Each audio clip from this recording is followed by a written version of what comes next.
In a small provincial town, there lived a simple girl named Paula.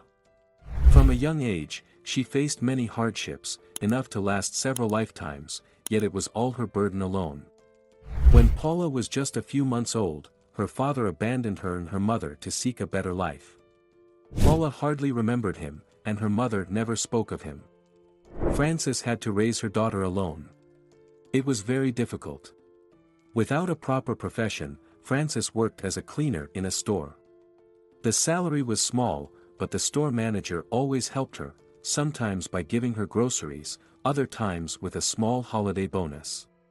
Frances had distant relatives living on the outskirts of town, but she had no contact with them because they only cared about their own problems and found it unpleasant to associate with a simple cleaner.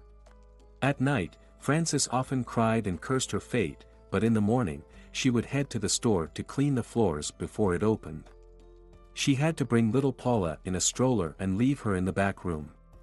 Despite Frances's efforts, their situation remained dire, their diet was poor, and as a result, Paula was small for her age and often ill. When Paula turned 6, she began preparing for school like other children, but her mother couldn't afford a uniform.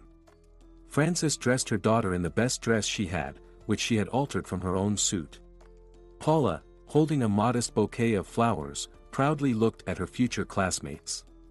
Paula struggled through elementary school, receiving poor grades, but the teachers promoted her to middle school, recognizing that the child's academic difficulties were due to a lack of resources. However, Paula had beautiful handwriting, and teachers often used her work as an example for other students. 2 months before graduation, Frances caught a severe cold. Paula was deeply worried and cried by her mother's bedside, unable to help. Neighbors called an ambulance, and Frances was taken to the city hospital where she was constantly monitored by medical staff. At dawn, Paula would come to the store to mop the floors before rushing off to school. Each morning, the pale, malnourished girl would struggle with a half-filled bucket of water, but the floors always gleamed. The store manager didn't mind the substitution, as long as the store was clean. Sometimes Paula cleaned after the store closed, so she could sleep a bit longer in the morning before school. She visited her mother almost every day, though at first, she wasn't allowed in because Frances was in critical condition. Frances's health briefly improved but then declined again. The doctors couldn't fully cure her illness, likely exacerbated by years of working in drafty conditions and poor nutrition. 1 week later, her condition suddenly worsened. 2 days later, unexpected complications arose, and in mid-May, Frances suddenly passed away. Paula was informed of her mother's death by the doctors, and upon hearing the news, she fainted and had to be revived by the medical staff. She wept uncontrollably and had her first severe panic attack, prompting the attending doctor to consider hospitalizing her. At home, Paula regained some composure, but seeing her mother's empty bed, she broke down again, sometimes crying out in despair, which deeply worried her neighbors. Frances was buried with only Paula and 2 of her neighbors in attendance. At the cemetery, 2 workers from the store brought a wreath from the staff and handed Paula a sealed envelope from the director, which contained a sum of money. Paula passed her final exams but did not pursue college. Instead, she immediately began looking for work. She was fortunate to find a cleaning job at an office in a new building in the city center. The young staff readily accepted her because the previous applicants had been older women experienced in cleaning but deemed unsuitable due to their age. The general director believed that a young cleaner would fit better with the youthful team, and he was also taken by Paula's appearance. Initially, the office staff laughed at the young cleaner, but Paula ignored the teasing, and the jokes soon stopped. She valued her job greatly and performed her duties meticulously. The office floors always shone, regardless of the weather. Paula lived in a modest house inherited from her mother.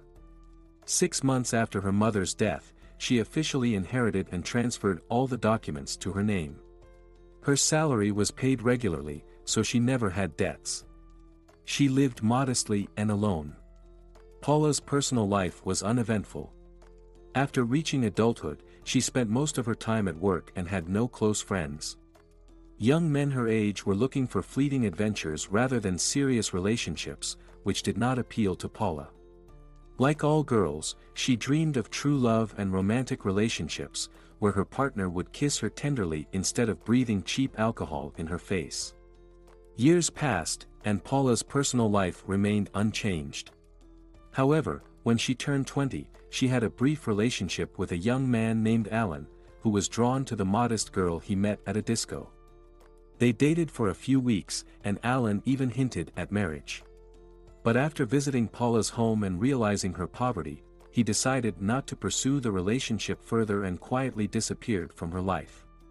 Paula was deeply hurt by Alan's departure. Though she hadn't been thinking about marriage yet, it pained her to tears that she trusted him, only for him to act so cruelly. In the evenings, she would stay up late reading books, often imagining herself in the place of the heroines in romance novels. Her house had a small library, which fueled her love for reading. In the office, Paula didn't form any close friendships, though the young director hinted that he wanted to see her outside of work without the other employees knowing. Paula was now wary of such meetings, as her belief in the possibility of genuine friendship between men and women had weakened. She understood that life wasn't like the beautiful movies shown in local theaters, and she distrusted people, as they rarely were kind to each other. This was evident in the office dynamics, where everyone aimed for the senior manager position and were often willing to resort to unkind actions to secure it. As a cleaner, Paula was often unnoticed but was aware of many things happening in the office. People would discuss their issues or intricate schemes in her presence, not considering her as someone who could comprehend or reveal their secrets. Paula knew a lot but never shared anything with anyone. She was an inadvertent keeper of some confidential information. She didn't expect any major changes in her life, but fate had a significant test in store for her. One winter evening, as she was returning from work, she saw an elderly man in a small snow-covered park. Despite the approaching blizzard, he sat on a bench, seemingly lost in thought or perhaps dozing, oblivious to the snowfall and strong gusts of wind. The man held a beautiful leather briefcase, which clearly did not belong to him, as such an item was typically owned by wealthy businessmen or company executives. At first, Paula hesitated to intervene in a stranger's life, but it was clear that the lonely and seemingly homeless man needed help. "If I walk by and he freezes to death, how will I live with that?" Paula whispered to herself. "No, I can't let him freeze." "Good evening," she addressed the stranger. "Why are you sitting out in the cold? A blizzard is coming soon. Do you have nowhere to go?" "I'm already home, my home is the street." "Wait, let me take you to my place. I live nearby, there's a place to warm up. You won't inconvenience me, and I can give you hot tea with raspberry jam to keep you from getting sick. Why do you care about a homeless old man? You're young and pretty, your husband must be waiting for you at home. I'm not married and I live alone, so no one is waiting for me. My house has 2 rooms, and I can offer you one for temporary shelter. Please don't refuse, I won't leave you out here. The blizzard is starting, and the wind is getting stronger. You could freeze. My home is warm, and you'll warm up quickly."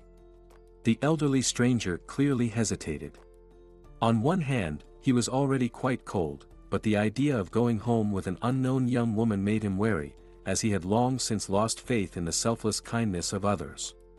The temptation to be warm and have some hot tea was strong, so after a brief hesitation, he agreed. While he took off his coat in the hallway, Paula put a kettle on the stove to make fresh tea and searched the fridge for jam. She always had good tea. With every paycheck and advance, she bought a packet of real tea and stored it in a special tin box. The unexpected guest went to the bathroom and thoroughly washed his hands. It was clear that he had once been a cultured person, used to taking care of himself, and had become a drifter due to circumstances beyond his control. In the light, Paula could see him better. He was about 60, hunched over. They introduced themselves. Tony had once been a certified specialist, worked at a factory, lived in an apartment, and had a family, but all that was in the past. Tony grew up in an orphanage, standing out among the other children with his quiet nature and particular cleanliness. While others raided private gardens, Tony never joined in. Life in the orphanage was tough. One had to survive, as the children, sensing weakness, would bully, and the caregivers offered little hope. Tony tried to find out from the adults who his parents were, how he ended up in the orphanage, but neither the teachers nor the director ever told him anything. Young Tony spent hours in the orphanage library, reading books, which helped him excel in school. However, the constant hunger always haunted him, and at night he dreamed of tables filled with delicious desserts. After finishing school and coming of age, Tony, like other orphanage graduates, received a one-room apartment and enrolled in university, which he graduated from 5 years later with excellent grades. The young engineer was hired at a design bureau at a factory that produced equipment for the country's army. Soon, he met a girl working in accounting. They dated for a year and then decided to marry. After the wedding, Tony was advised to turn in his one-room apartment to a special fund for factory workers, and in exchange, he received a two-room apartment in a newly built house. His wife, Valerie, couldn't have children due to health issues, despite undergoing several full examinations at various clinics. The couple decided to adopt a girl from an orphanage. Tony agreed to this mainly because he feared for his wife's mental health, as she often had hysterical fits at the sight of other people's children. Unfortunately, Valerie didn't enjoy her role as a mother for long. When Jacqueline turned 5, Valerie passed away suddenly. In just 2 weeks, she succumbed to a severe illness that, without showing any symptoms, gradually drained the young woman of her life force. After Valerie's funeral, Tony often visited her grave at the local cemetery, sharing how difficult it was for him to raise a child alone. After these visits, he would wipe away his tears and rush to work, as he needed to earn money. Tony had to raise the girl by himself. Having grown up in an orphanage, he couldn't bring himself to put Jacqueline in one, despite the challenges he faced. Tony struggled with tasks like braiding her hair and had no idea how to care for a young girl. Fortunately, his neighbors shared some essential tips about raising a child. The factory management supported the single father, allowing him to work extra hours to provide for his adopted daughter. Luckily, there was a daycare near their home where Tony could drop off little Jacqueline early in the morning and pick her up late in the evening. Soon, the girl started school. Tony had to enroll her in an after-school program to avoid leaving her home alone. Jacqueline grew up to be quite unruly. Her future parents had been warned about her bad heredity back in the orphanage, but Tony's wife had insisted on adopting her, and he couldn't refuse her. Teachers complained to Tony about Jacqueline's disruptive behavior in class and her tantrums in the after-school program. She didn't take her father's serious talks to heart, and Tony refrained from physical punishment. During his occasional visits to his wife's grave, Tony lamented his struggles with raising Jacqueline, but over the years, he had grown used to her and even felt a kind of love for her. By the time Jacqueline reached high school, she was dreaming of a luxurious life and demanded expensive clothes to keep up with her classmates. Tony couldn't afford everything she wanted, leading to a complete breakdown in their relationship. Jacqueline decided that after finishing high school, she would marry a rich man, not a mechanic or an engineer from the old factory. At 17, Jacqueline was beautiful with a great figure, attracting many admiring glances from men. She had perfected a walk that swayed her hips, deliberately enticing them. Jacqueline's dreams soon came true. At a disco, she met a stylishly dressed young man who quickly won over the inexperienced girl. Within a month, he met Tony.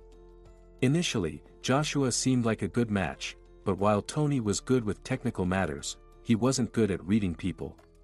In a private conversation, Joshua revealed that he was willing to marry Jacqueline, but they had nowhere to live. He suggested that if Tony sold his apartment and bought a one-bedroom apartment for himself and Jacqueline in different neighborhoods, it would solve their housing problem. Tony took a long time to make a decision, but the pressure from his future son-in-law and his adopted daughter was so intense that he eventually gave in to their arguments. He later deeply regretted this decision, but it was too late. The deal to sell the apartment went through, but Tony never saw the money or the one-bedroom apartment. It turned out that they had sold the apartment, taken the money, and disappeared from the city, leaving Tony homeless. Upon learning this, the old engineer nearly had a heart attack. How was he supposed to live now, and more importantly, where.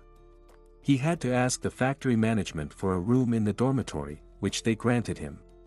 Previously, Tony had been indifferent to alcohol, drinking only a little during holidays with good company, but now he began to mark the end of the workweek with drinks every Friday.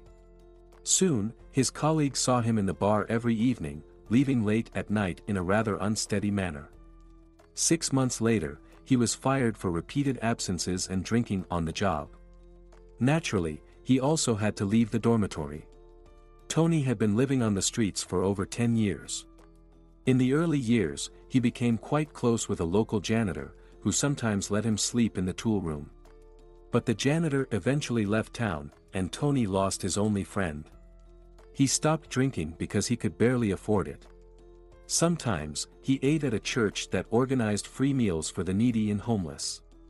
One day, Tony found a brand new backpack under some trash at the dump, containing documents and a substantial amount of money. The homeless man took the find and later, in an abandoned building where he had set up a temporary shelter, he examined the documents. They likely belonged to a local businessman who owned a company. The old engineer decided to return the items to their owner but didn't know how to find him in the city. Paula listened carefully to the homeless man's story and then asked to see the documents. It turned out the briefcase belonged to the general director of the company where she worked as a cleaner. Many of the documents bore his name and initials in small print at the bottom, next to spaces for signatures and seals. Paula had recently overheard 2 employees discussing a sensational piece of news. During lunch at a restaurant, the general director's briefcase had been stolen, containing important documents for a major deal. Tom was so upset that he announced a large reward for anyone who found it. He had invested a lot in this project, and competitors would be thrilled to get their hands on the documents to close the deal themselves.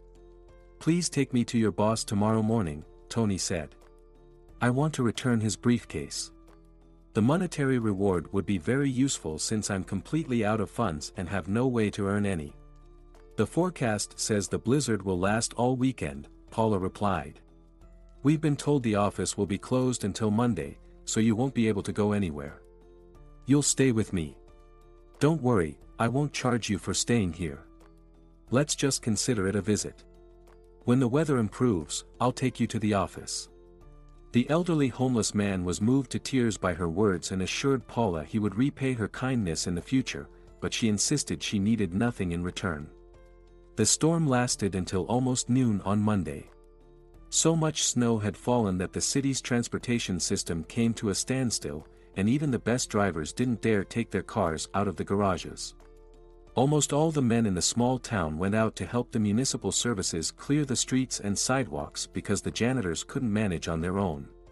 Paula spent 3 hours clearing the small yard and making a path to the street.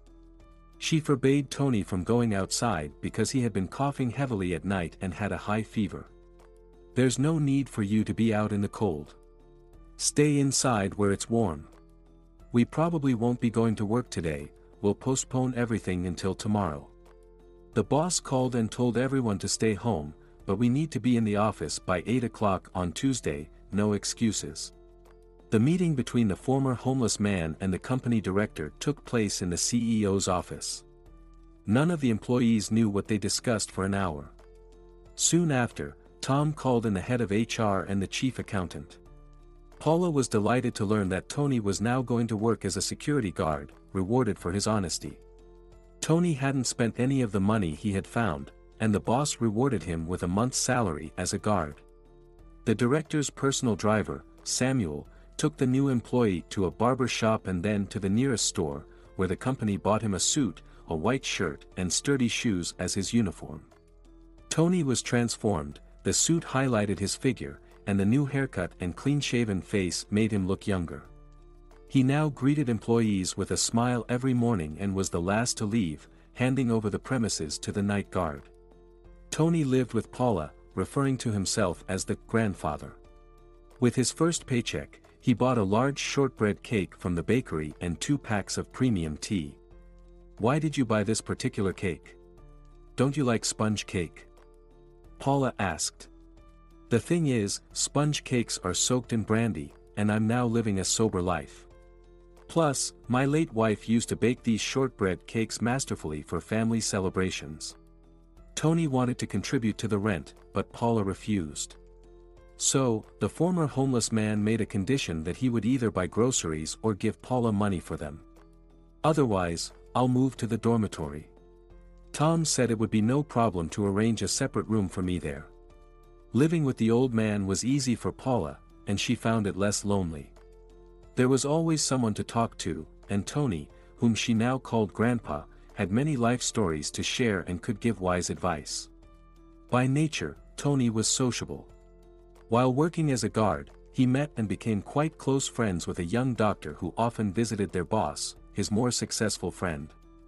Brian had once been a successful surgeon with great ambitions, performing successful operations and held in high regard by the city hospital administration. But family circumstances forced him to leave and work in a city clinic, listening to the complaints of pensioners. Brian had previously lived with his parents in a suburban cottage. One day, they took out a large loan, using the house as collateral, but couldn't repay it. The bailiffs repossessed the cottage, forcing Brian to move into a modest house inherited from his late grandmother. He had to arrange for his parents to undergo compulsory treatment for alcoholism and later move them to a nursing home where they received round-the-clock care. Both pensions went towards paying for their treatment and accommodation. Most of Brian's earnings were spent on supporting his parents, as their pensions were minimal. As a security guard, Tony often overheard conversations among employees.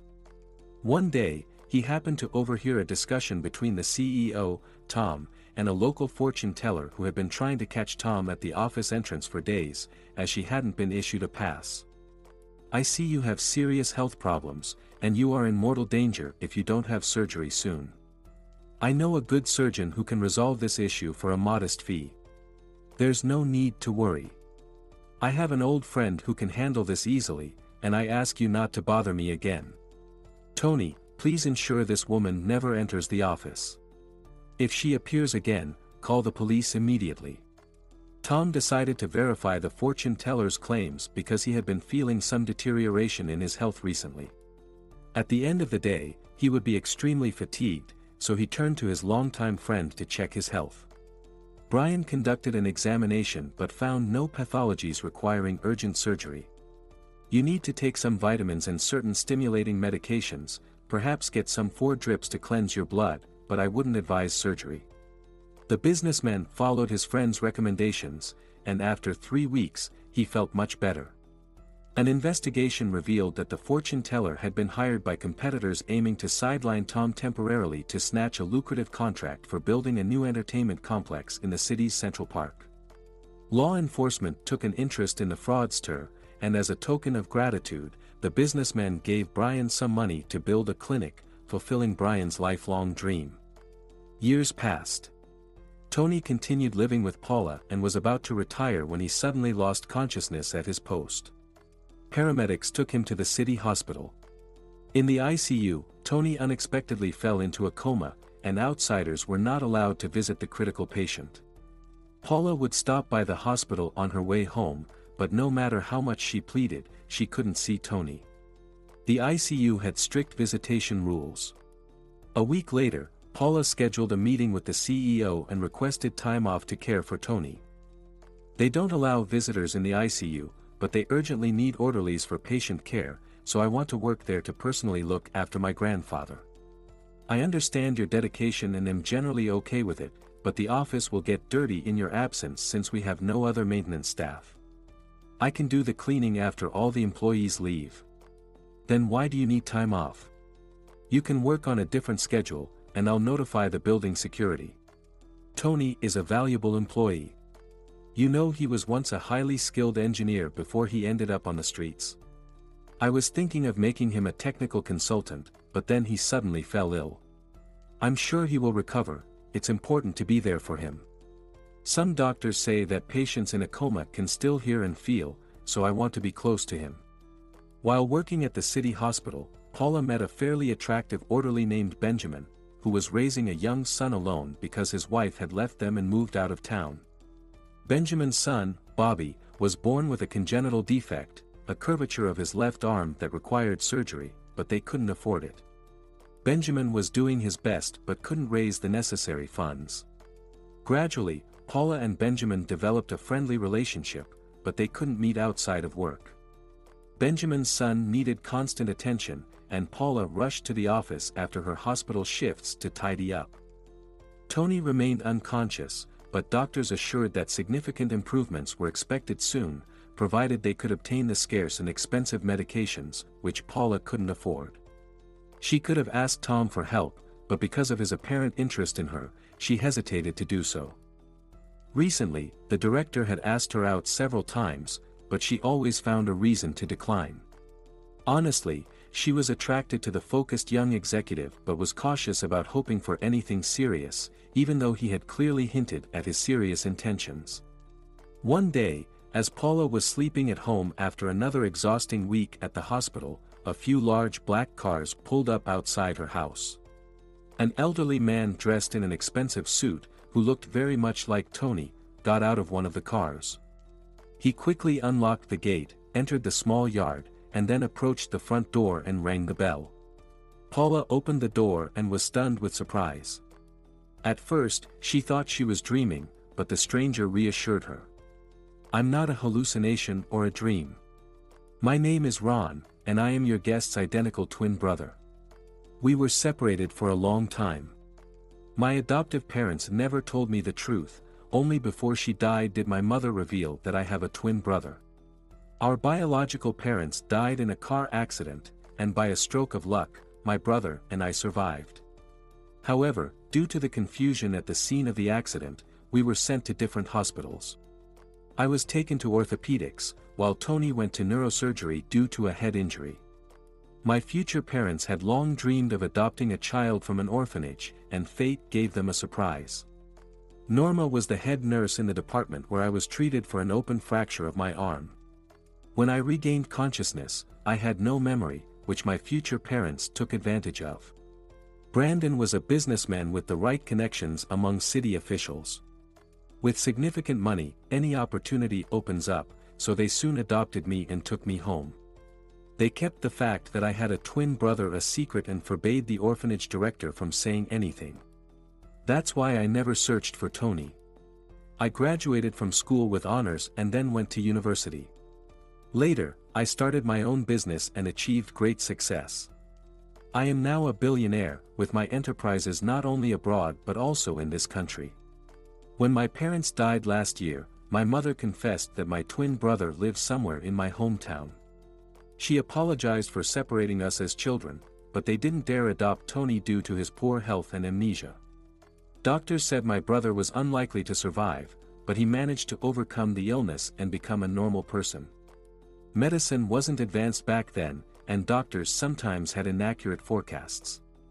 The hospital staff gave me clues on where to find Tony's savior, and I'd like to discuss his further treatment with you.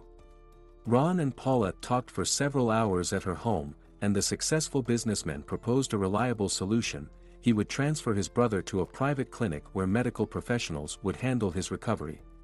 Don't worry, after Tony recovers, he will return here, and I will buy a house for him nearby so you can continue to stay in touch. Is there anything else I can do for you? Paula was initially overwhelmed by this sudden turn of events but quickly composed herself and realized that she had a chance to help Benjamin get treatment for his son. She hesitated to travel to another city with Tony, even though Ron could arrange that. I have one request. My friend has a son who suffered an injury during birth. He has partial arm deformity and needs surgery, but his father doesn't have the money. If you could help, I couldn't ask for more. You saved my brother when he was nearly freezing on the streets, took in a complete stranger, warmed him, and gave him a room. I owe you, and I am happy to fulfill your request. Consider the child already operated on, the best doctors in this city will take care of it. Thus, Paula unexpectedly managed to resolve almost all the issues that had been troubling her. Soon, Ron left but left a large sum of money for Paula. The modest Paula had never seen such a sum before, but it would soon come in handy. Events began to unfold very quickly. Tony was moved from the city's intensive care unit to an airfield, where a plane was waiting for him. Within a few hours, he was delivered to a private clinic. Brian performed the surgery on little Bobby at his clinic, as he was considered the best surgeon in town. The operation was a success. Unfortunately, not everything in life goes as planned. The boy's father was tragically killed in an accident while returning from the hospital. He was struck by a car right near his home. The police quickly found the culprit, who had been sleeping in the cab of his truck parked outside his house. The investigation revealed that the driver was drunk and didn't notice the pedestrian at the intersection. Upon hearing about the tragedy, Paula left her job and went to Benjamin's home, as the little boy was left unattended with no one to care for him. Years passed, Tony fully recovered and returned to the city. His twin brother bought him a small house near the office, where the former vagrant continued to work. Brian managed his clinic, and many businessmen scheduled appointments in advance. The talented surgeon not only performed surgeries but also consulted students from the local university. Ron frequently visited his brother. The two siblings had much to talk about and reminisce, but Ron could not live permanently in the city. He needed to oversee his enterprises and manage his vast conglomerate. Paula adopted little Bobby and no longer worked as a cleaner. Tom had finally proposed to her, and she couldn't refuse. The CEO had always had a soft spot for the modest girl and secretly loved her. Now they lived as a happy family and planned to have a sister for Bobby soon, so he would have someone to play with.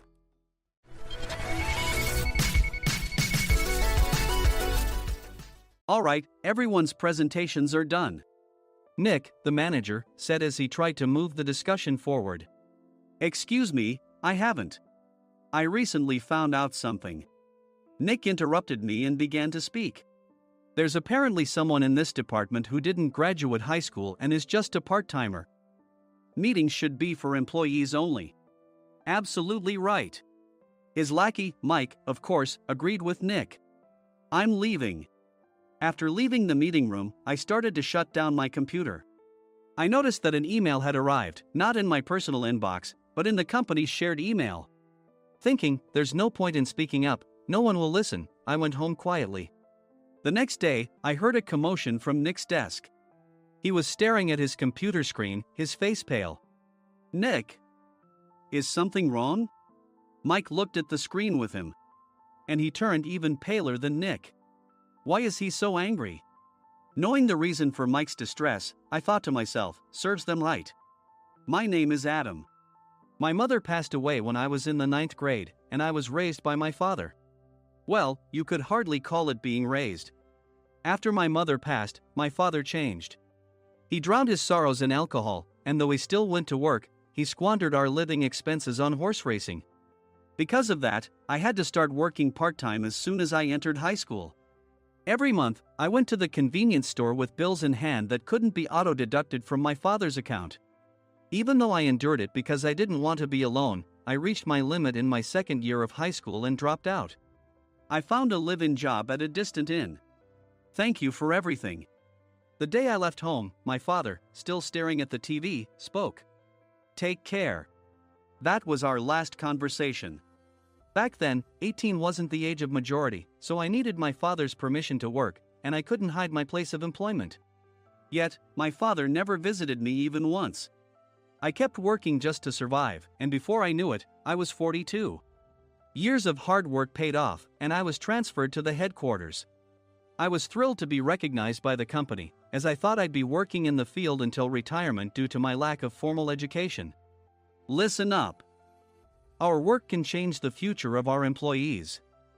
Don't drag us down. On my first day after the transfer, Nick, dressed in an expensive suit, spoke sternly. There was a reason for this. Our inn was located in a prominent tourist destination, known so well that everyone in the state could sing its commercial jingle. At its peak, we had 5 locations within the state. But that was long ago. Due to financial difficulties and aging facilities, only the place where I had worked for many years and the original establishment remained. I was prepared to lose my job anytime, but now there was a glimmer of hope. With the rise of social media, the tourist area where the inn was located started gaining attention again. Depending on how hard the sales department, where I was transferred, worked. We could either thrive or be forced to give up this prime location to the new hotel chains continuously popping up. For Nick, who had switched careers from another industry to strengthen our sales, this was a battle he couldn't afford to lose. I understood why he had to be strict. "I will do my best." Nick sneered at my enthusiastic declaration. "Did you not hear what I said?" "I'm sorry." I thought I was listening carefully. Out of habit from years of customer service, I apologized reflexively, though I had no idea what had offended him. Someone was watching me with a smirk. In this department, there are those who are expected to excel and those who have been shoved here because they have nowhere else to go. You are the latter. It was Mike, the section chief. He's 7 years younger, at 35. But he was called to headquarters much earlier than I was and had been moving around within the headquarters ever since. I'm not jealous, but I can't accept that he's my boss. Graduating from a prestigious university, he has an unusually high pride and caused many problems as a newbie, making things very difficult for me when I was the front desk leader. When I found out Mike was transferred to the sales department a month before me, I was disheartened. Mike is right. With just a middle school diploma, there's not much you can do. Don't even think about achieving results. As if I didn't exist, Nick remarked, "I'm thirsty." Mike eagerly ran to the coffee maker. It seems Mike is Nick's lackey. I regretted being happy about my transfer to headquarters, wishing I had stayed on site forever. Send a direct mail to every company on this list by the end of the day. Nick only assigned me tasks that even a new graduate could handle. What? There are over 1,000 companies. You want me to send to all of them by today? Yes, if you and your fellow misfits split the work, even those with nowhere else to go should finish by today. I glanced at the employees typing away expressionlessly. They were worn out from customer service, only thinking about leaving on time, or were women reassigned after having children, with zero motivation for work. Even Sam, a new graduate from the same university as Mike, who was supposed to be among the expected achievers, had no enthusiasm for the job, having joined the company wanting to do customer service. "I don't care what they say, I plan to quit any time," he said.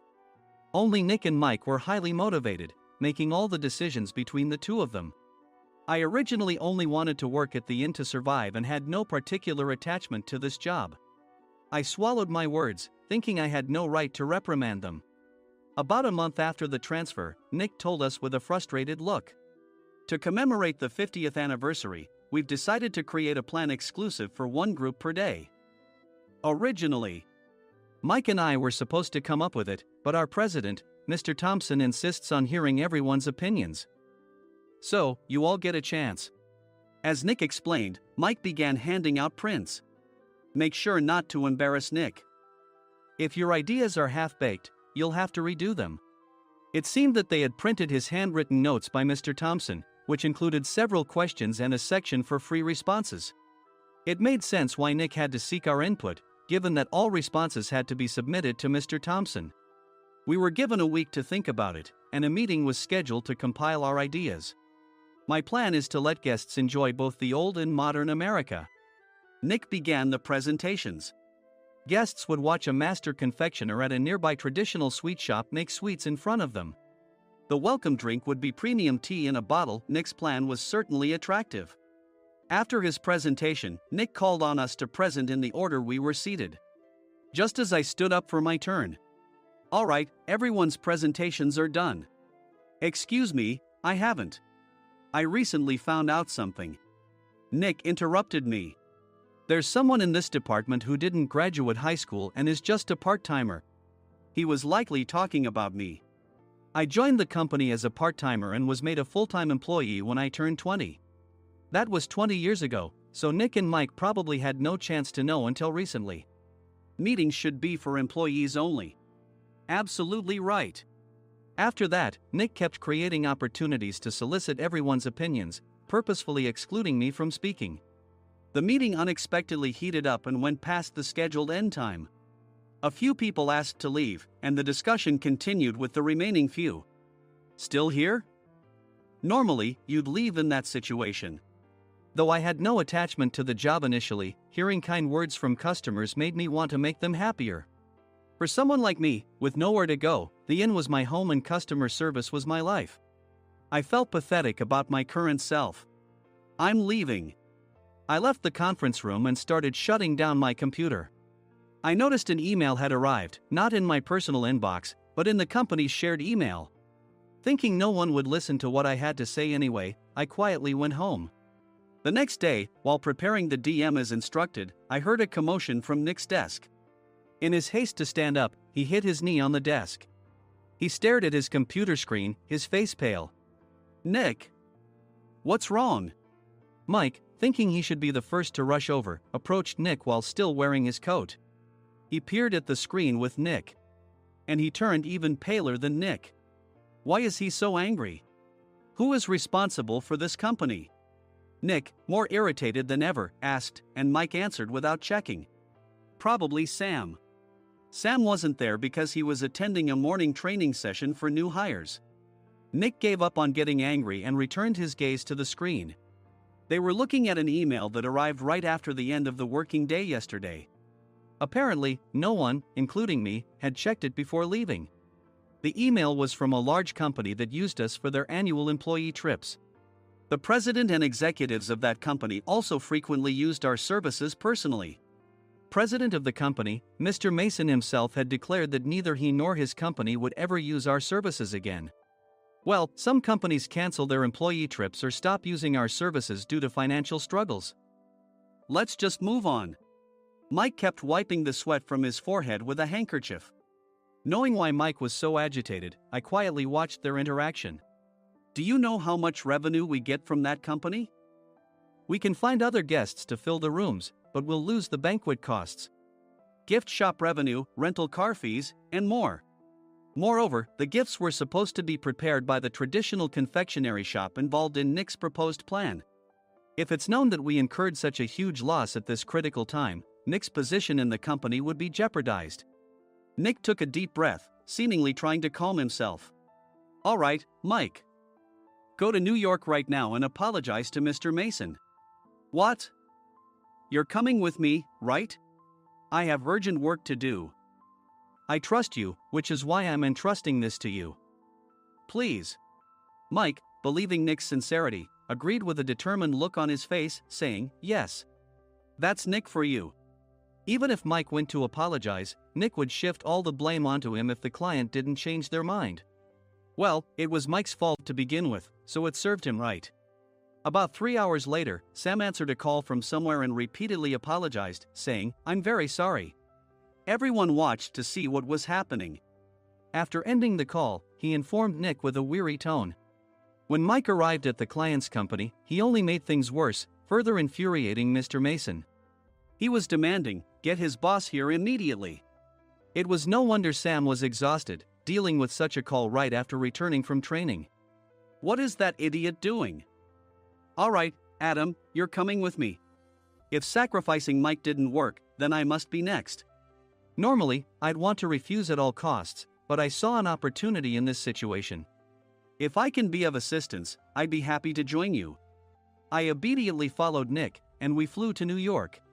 When we introduced ourselves at the reception, it became clear how serious the situation was, as the receptionist personally escorted us to the president's office. Angry voices leaked through the door, making both Nick and me uneasy. Excuse me. I'm Nick, the supervisor. I understand my subordinate has caused you trouble, and I deeply apologize. Nick, with his experience in the corporate world, knew enough to offer an apology before excuses. However, his customer service skills left much to be desired. I sighed as I saw Mike trembling like a small dog in the corner of the room. What kind of training are you giving your subordinates? Mr. Mason glared at Nick with a red face. The intensity of his gaze made even Nick take a step back. Regrettably, I joined this company only 2 years ago and was unaware of Mike's issues. I should have identified his shortcomings sooner. Indeed. I should have realized sooner. No sensible person would come to apologize and then give a lengthy presentation on the drawbacks of not using their inn. Nick froze, his mouth slightly open. Suspecting the worst, I picked up the documents that had fallen to the floor. It seemed Mike hastily prepared these documents on the plane, listing the disadvantages. Disadvantage 1: if you change the venue for the company trip, employees might suspect it's for cost-cutting reasons, leading to a negative impression. Reading it aloud half-jokingly, Nick snatched the papers from my hand and checked the contents with a furious expression. Among the stack of documents was a receipt from a nearby convenience store's copy machine. I felt a pang of dread, hoping he hadn't shown the receipt as well. What do you think he said when I asked what kind of nerve he had to do this? I'm very sorry. Faced with the dire situation, Nick must have thought there was nothing left to do but apologize. In a voice smaller than I'd ever heard from him, he uttered words of apology. He said, "I'm a Harvard graduate. I don't believe I said anything wrong." Mike! What have you done? Forgetting his plan to pin the blame on Mike, Nick yelled loudly, even in front of Mr. Mason. "I didn't do anything wrong." "You're still saying that? Look at him." Mike pointed at me with a shaking hand. "I was assigned to headquarters in my 20s and now I'm a section chief. This guy only made it to headquarters at 42. Everything I've done proves I was right. So why are we losing the contract?" Having said his piece, Mike collapsed to the floor. "Of course. You were sent there because you had nowhere else to go." Mike never expected to hear such words from someone he looked down upon. He lunged at me, and Nick hurriedly stepped in to stop him. "Mr. Thompson told me Mike is a quick thinker, and to take good care of him." There's no way he was pushed aside. "Don't make things worse here." "He didn't say quick thinker, he said only quick-witted, didn't he?" I don't remember that part." I recalled the many troubles Mike caused when he was a newbie. When Mike was on the front line, his pride was so high that he never apologized to customers. Customer service, especially in our job, doesn't work alone. It brings both good and bad situations. If the front staff or housekeepers made mistakes, or the cleaning company didn't properly clean a room, one had to apologize to the customers regardless of personal fault. Mike, in such situations, would never apologize, insisting he wasn't at fault. This often angered customers, and as the front desk leader, I frequently had to apologize on his behalf. He caused complaints and disrupted operations, which is why he was quickly moved to headquarters. In departments where he didn't interact directly with customers, his quick thinking was beneficial and things went well. But it seemed his flaws were starting to show. Corporate reservations are supposed to be entered into the system by the sales representative. But a quick check yesterday revealed that more than 10 items were missing from the client's reservation. The handover document clearly stated what needed to be prepared. Why didn't you enter it into the system? Why do we have to give them special treatment? Filling rooms near the banquet hall, setting up all the food in advance. Specifying the brand of wine, they're too demanding. No wonder he always angered customers, I thought, feeling a headache coming on. Grouping them in rooms near the banquet hall is for our benefit too. It makes it easier for the staff to set up beds and serve breakfast since everyone's schedule is synchronized. As for the other requests, Mr. Mason suggested them to lighten our load. I didn't know that. Nick finally seemed to realize that Mike was the one who had angered the client. What did you say to them? I just told them we wouldn't give them special treatment anymore. We shouldn't waste effort on things that don't bring in money. I was utterly exasperated at his lack of understanding of customer service. Of course, we shouldn't comply with unreasonable demands. But carrying over successful practices from past stays makes customers feel remembered and enhances their experience. Good memories encourage repeat visits. That's part of our job. I looked down at Mike, who was sitting on the floor. In our job, nothing is a waste. Mr. Thompson likely moved you to the sales department, hoping you'd finally understand this. How do you think he feels now that you've failed to meet his expectations? Mike, tears in his eyes, fled the president's office. I was amazed he still hadn't apologized. You have it tough, Adam. It's okay, we're all employees of the same company. I deeply apologize for this disrespectful incident. Especially after all the care you've shown us. If it weren't for you, Adam, I really would have stopped staying here.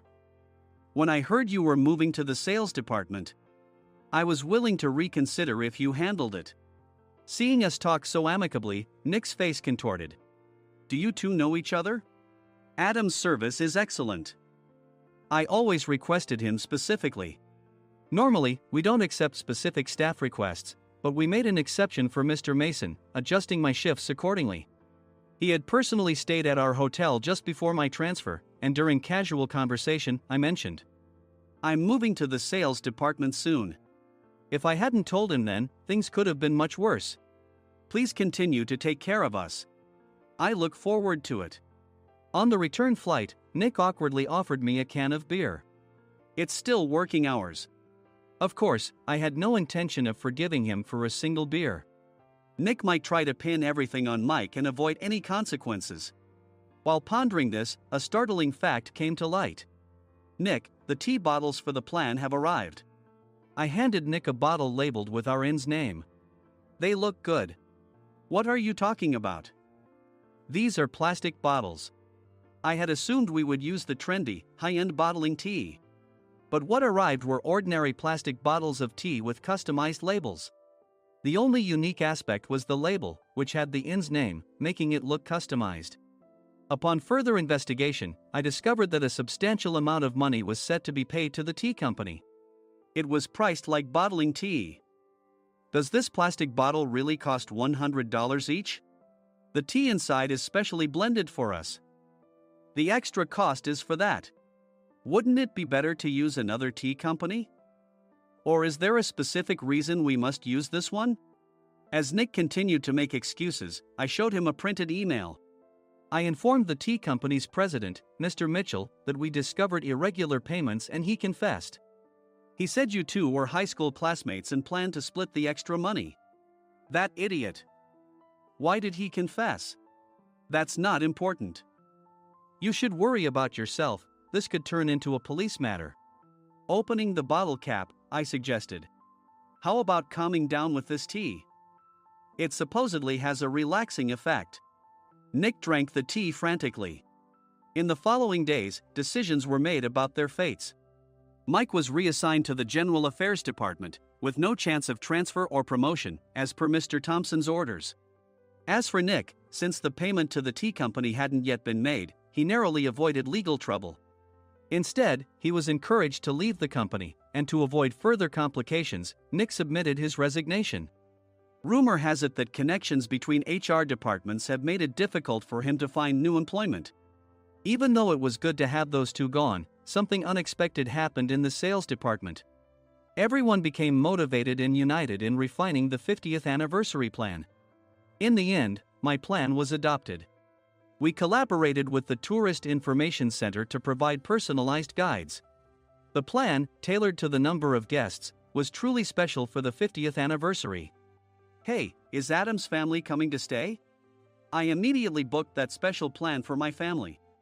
Sam noticed it on the reservation list and quickly picked up on it. Yes, I'm inviting my father. That's great.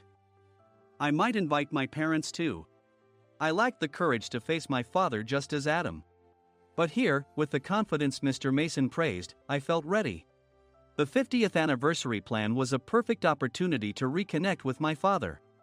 I hoped to bring back the days when we could laugh together as we once did.